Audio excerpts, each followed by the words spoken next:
പ്രിയ പ്രേക്ഷകർക്ക് സീരിയൽ ന്യൂസിലേക്ക് സ്വാഗതം. കൂടുതൽ സീരിയൽ ന്യൂസുകൾ അതിവേഗം ലഭിക്കുന്നതിന് ഈ ചാനൽ സബ്സ്ക്രൈബ് ചെയ്യുക.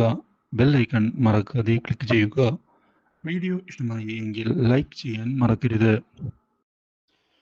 എന്തു ചെയ്യും എന്ന ചോദ്യം മുമ്പിൽ ബാക്കിയാകുകയാണ്. ഇപ്പോൾ ചിന്മയിയുടെ വീണ്ടും ജഡ്ജി ഒരു തീരുമാനം പറയാൻ ആവശ്യപ്പെടുന്നു. ഇതോടെ ജഡ്ജിയോട് എനിക്ക് അച്ഛൻ്റെയും അമ്മയുടെയും സ്നേഹം ആവശ്യമാണ്. ഇരുവരെയും പിരിഞ്ഞ് മുന്നിലേക്ക് പോകാൻ ഞാൻ ആഗ്രഹിക്കുന്നില്ല എന്നതാണ് സത്യം. ഇത് കേട്ട് ജഡ്ജി ഒന്ന് ഞെട്ടിപ്പോവുകയാണ്. അർച്ചനയോടും അതുപോലെ തന്നെ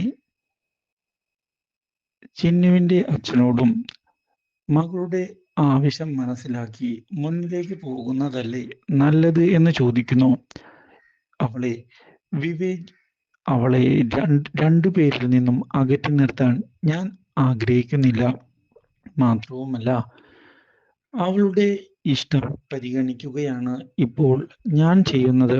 അതുകൊണ്ട് തന്നെ രണ്ടുപേരും രമ്യതയിൽ മുന്നിലേക്ക് പോകണം എന്നാണ് ഞാൻ ആവശ്യപ്പെടുന്നത്. ഇത് കേട്ടതിനെ തുടർന്ന് അർച്ചനയാകെ ഞെട്ടിപ്പോയിരിക്കുകയാണ്. ഇങ്ങനെയൊരു വഴിത്തിരിവ് അർച്ചന ഒരിക്കലും വിചാരിച്ചിരുന്നില്ല. ഇതോടെ വിജയ് ശങ്കർ ഇനി എന്ത് ചെയ്യുമെന്ന് ആലോചിക്കുകയാണ്. Do like, share and subscribe.